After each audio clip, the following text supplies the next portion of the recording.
Olá, tudo bem? Começa agora o programa Conexão Legislativa.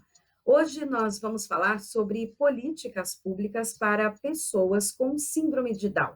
Para falar sobre esse assunto, eu recebo Antônio Carlos Sestaro, que é presidente da Federação Brasileira das Associações de Síndrome de Down. Seja bem-vindo.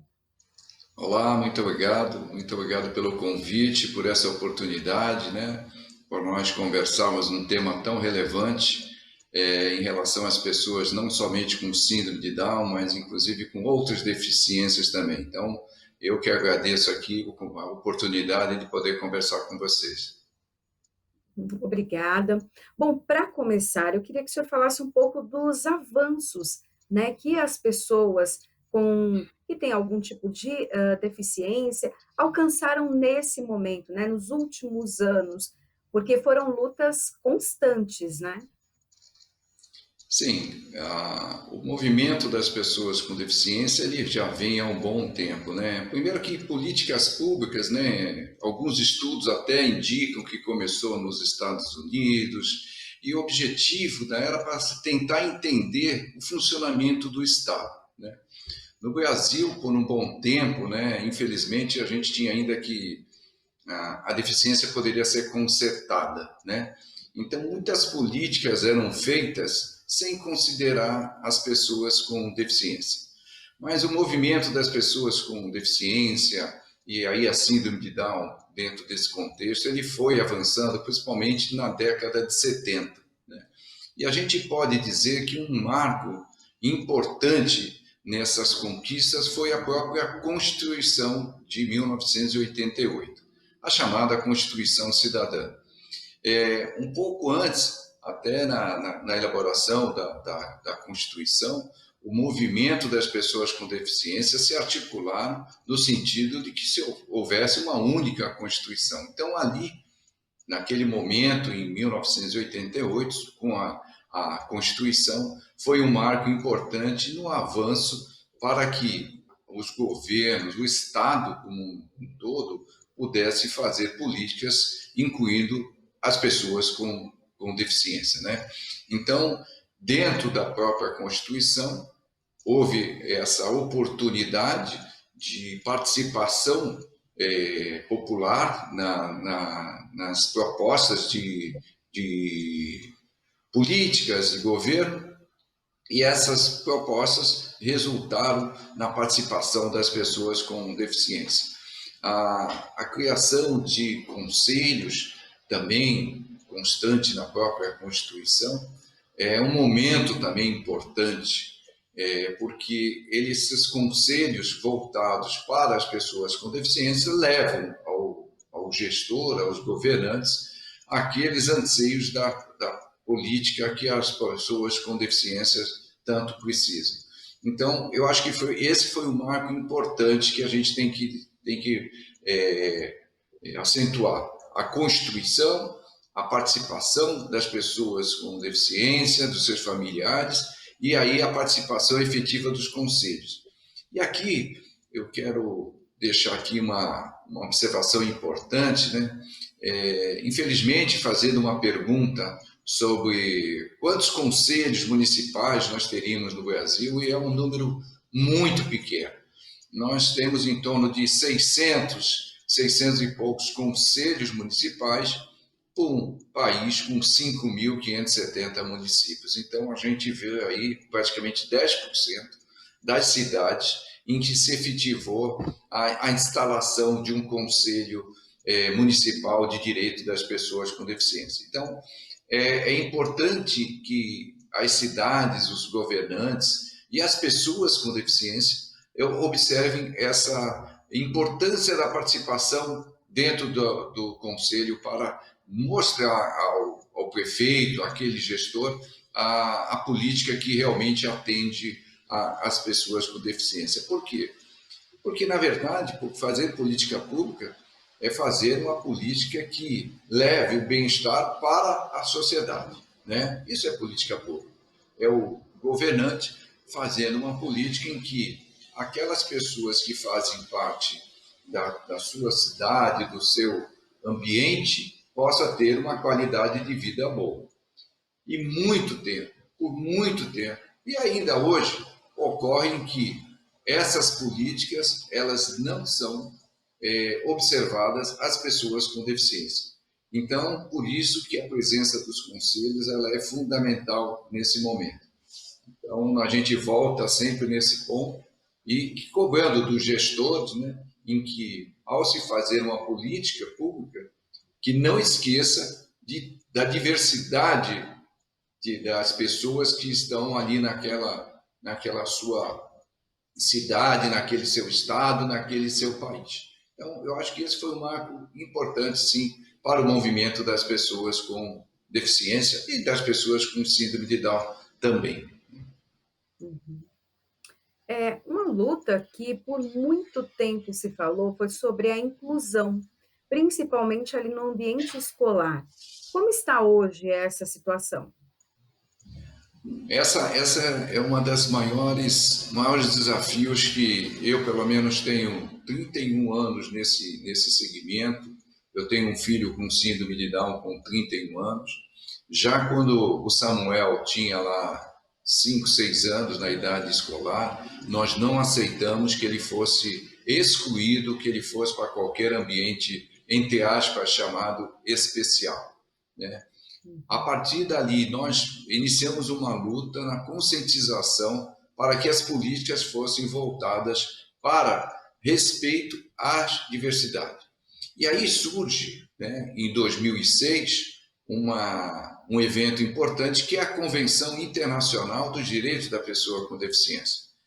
O Brasil só veio ratificar a convenção em 2008, mas ratificou com status de Constituição.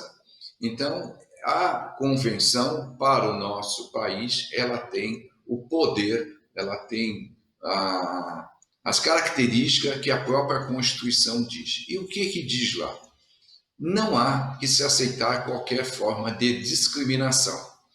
E depois, em 2015, veio a Lei Brasileira de Inclusão, fazendo praticamente a referência a todo o que está na convenção. Então, na área da educação, nós tivemos avanços significativos, a partir principalmente da convenção. Então, só para se ter uma ideia, nós saímos lá num patamar de 15%, 20% de pessoas com deficiências incluídas na educação, a 90% agora, recentemente, 2019, 2018, 2019, num estudo feito até pelo próprio Instituto Alana e pelo próprio MEC também, né? Então, nós saímos de um percentual baixo e fomos a um percentual de 90% na inclusão das crianças com deficiência. Mas, aí, em outubro de 2020, surge o decreto 10.502, que para nós é um verdadeiro retrocesso, porque ele estimula a criação de escolas especiais e salas especiais. Ele coloca numa forma, na nossa interpretação, enganosa de que os pais teriam escolha. Não, os pais não têm escolha, né? A escolha que os pais têm é colocar seu filho na chamada escola especial. Então, nós não podemos aceitar esse decreto, nós entramos no STF, várias organizações entraram no STF, como Amigos Curi, Amigos Curi é chamado amigo da corte, né? E numa ação num tribunal, você não sendo o autor nem o réu, você pode entrar fazendo as suas observações para que o juízo daquela ação tenha mais, vamos dizer assim, embasamento naquilo que está sendo pedido. Então, nós entramos com o Amigos Curi pedindo a derrubada do decreto 10.502. Em dezembro, que é o Dias Toffoli, ele suspendeu os efeitos do decreto, porque ele imputa, olha só o absurdo, ele imputa à criança a dificuldade de aprender, né? Quando nós sabemos que a dificuldade, e a própria convenção, ela vem fazendo essa observação de que a deficiência está na integração entre a pessoa e o meio. Então, não se pode colocar a responsabilidade de não aprender somente na criança. E um outro debate que é muito feito é o que era aprender, né? Qual é essa avaliação que está sendo feita? Qual é o respeito que se faz à diversidade? Então, esse retrocesso nós estamos combatendo, continuamos todo dia acompanhando, para que não ocorra na educação. E por quê?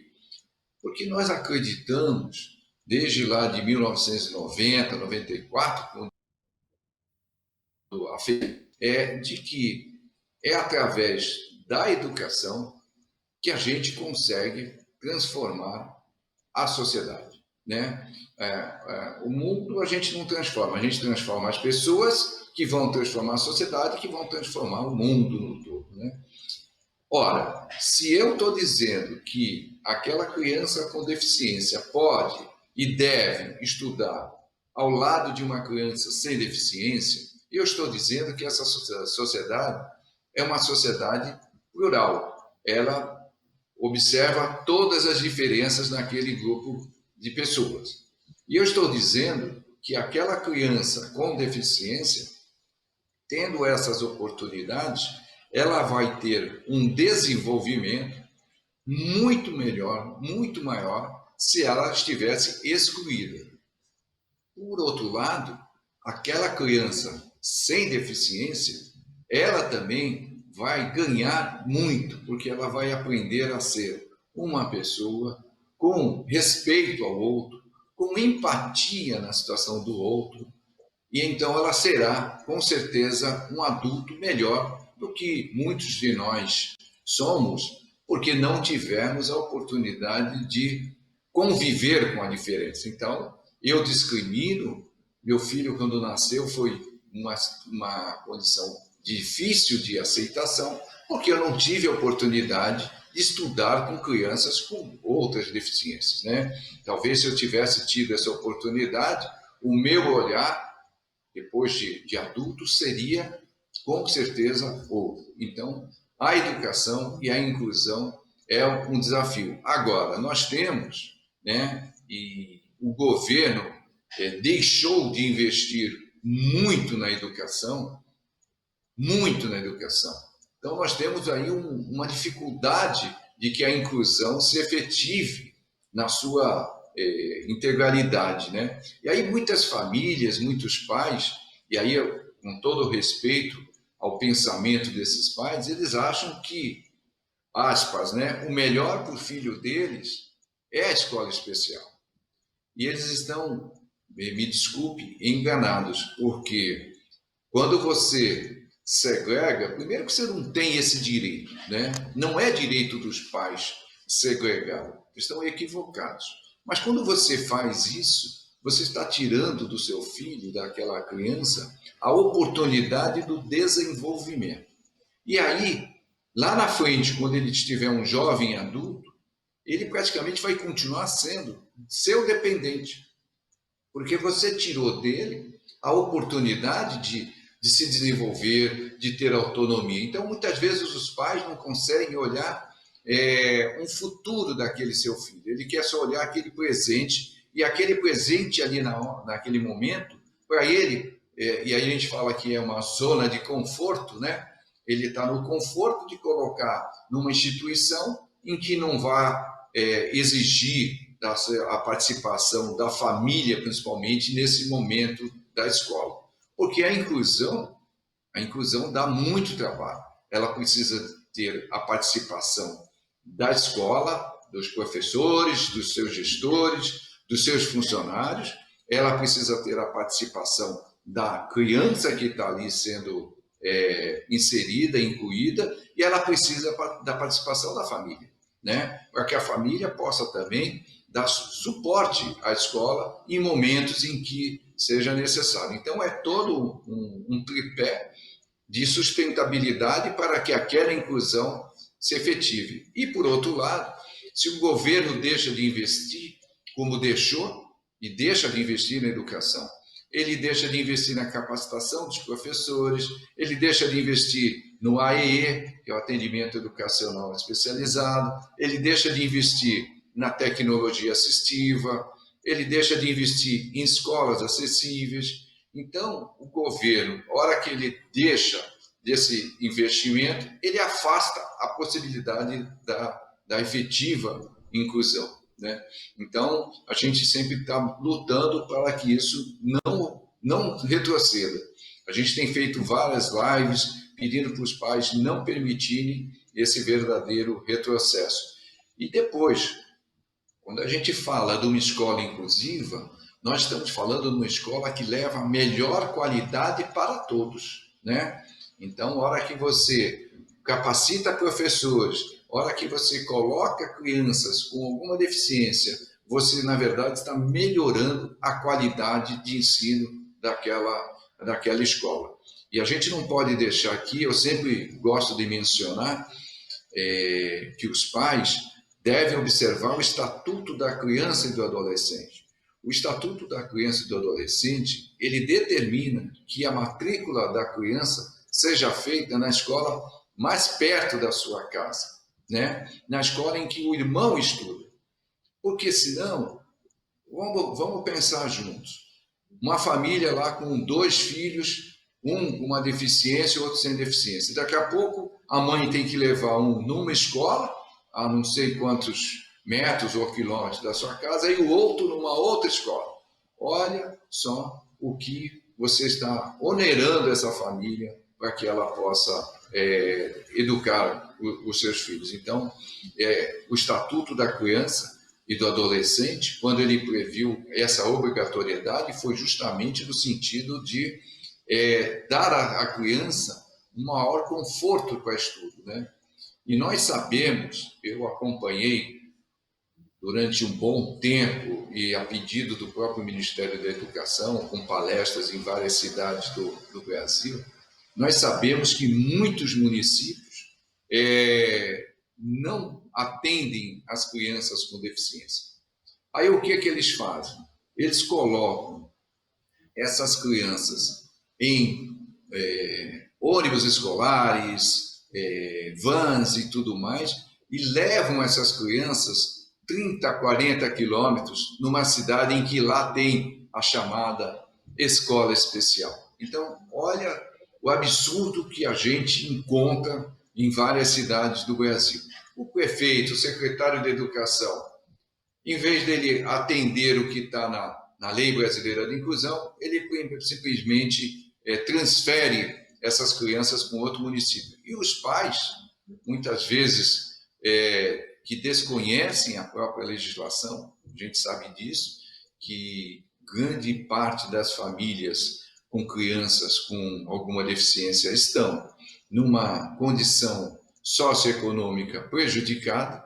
Então, muitos pais não conhecem os direitos dos seus filhos e tudo que a gente está falando aqui. E aí eles acham que aquele prefeito, aquele secretário de educação é uma pessoa maravilhosa ao colocar o filho num ônibus ou numa van e levar para uma cidade a 30, 40 quilômetros de distância, colocando em risco a vida dessa criança, colocando um tempo à exposição fora de casa, desnecessariamente. Quando, se ali naquela cidade ele colocasse aquela criança dentro de uma sala de aula, ele estaria assim propiciando todos os direitos fundamentais dessa criança, que é um deles a educação.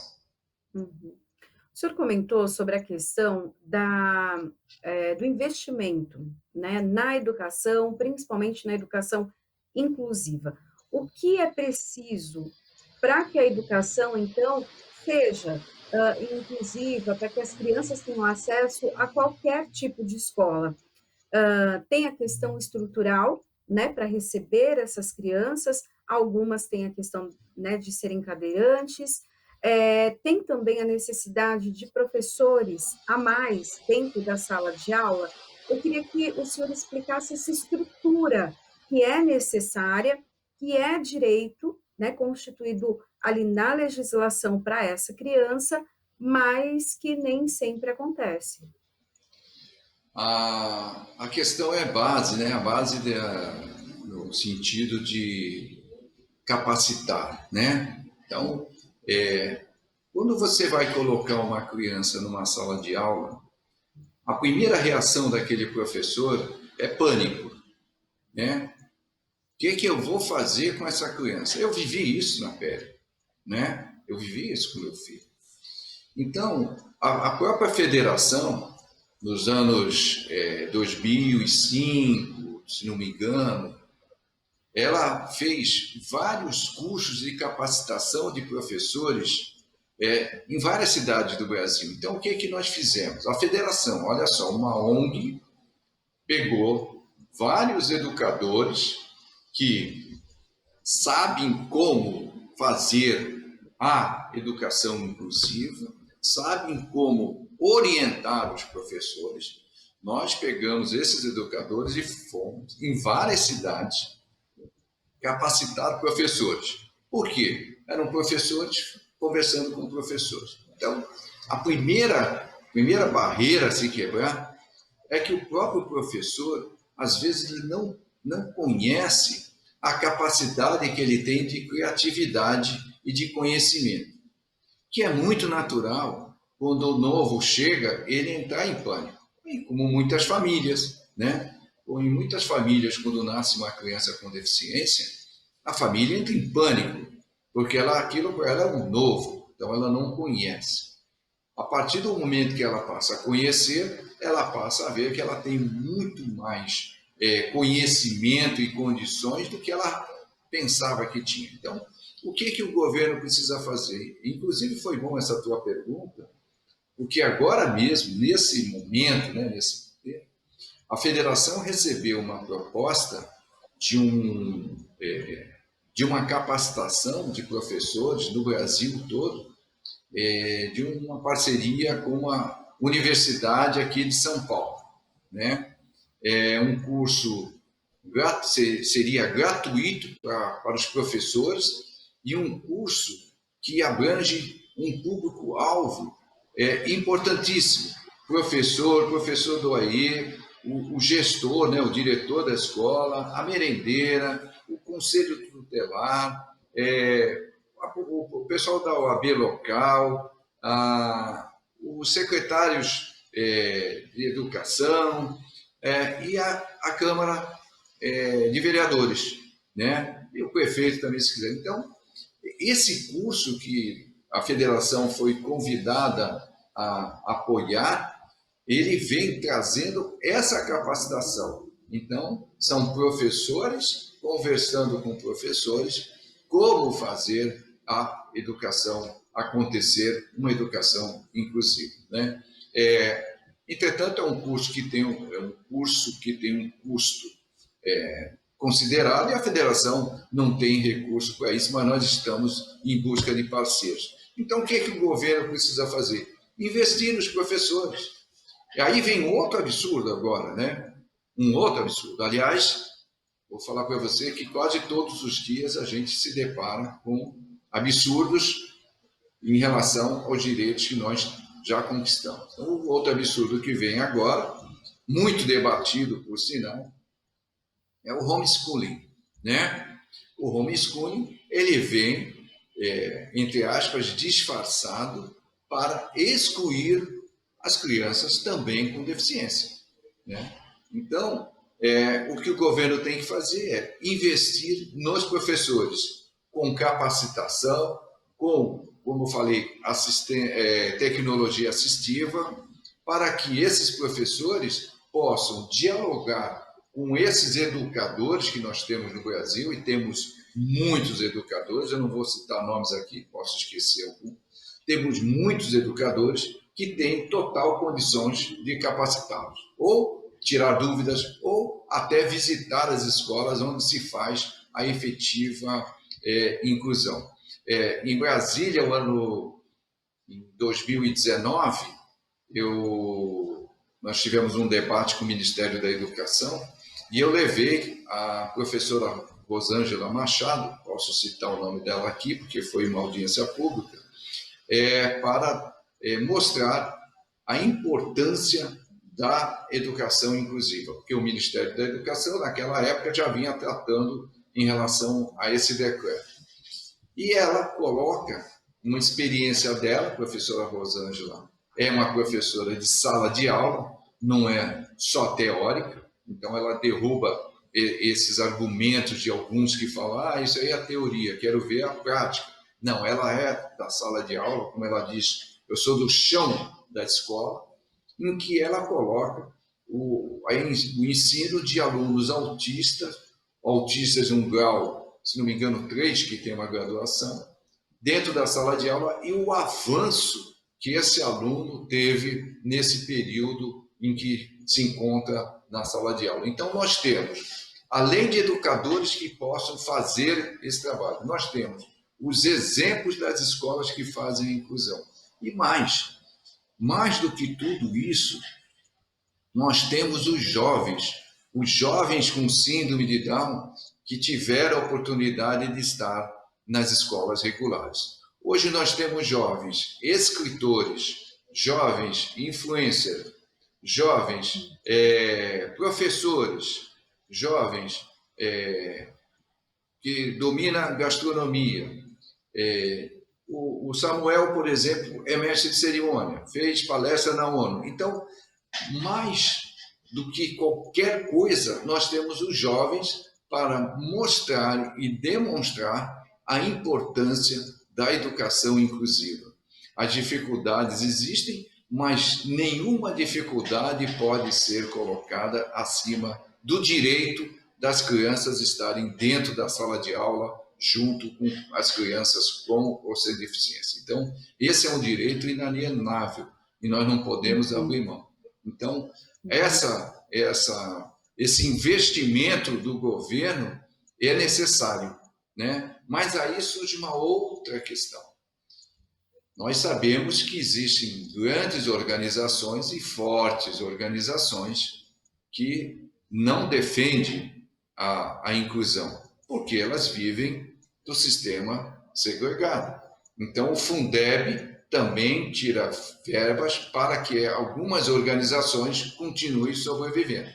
Então, é uma disputa legislativa em que verbas da educação são destinadas a organizações em que não têm reconhecido como uma escola, tem reconhecido como um ambiente em que a criança ali fica para atividades. Não escola com seriado, com seriação, não escola evolutiva na graduação normal de uma vida acadêmica. Uhum. Nós temos mais 3 minutinhos, né, para terminar o nosso programa. Passou bem rápido. Quando o assunto é bom, a conversa é boa, voa.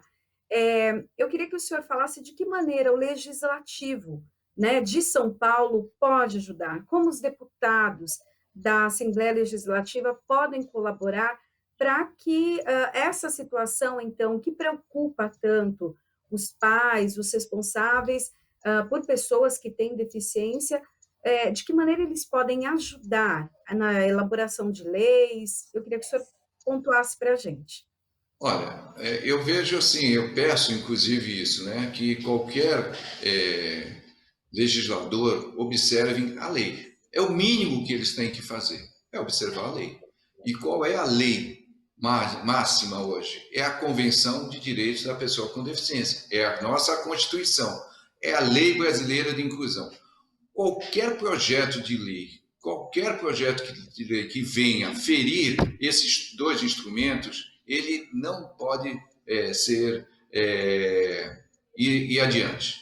Nós vamos combater sempre, né? Porque ele afronta a Convenção, afronta a Lei Brasileira de Inclusão.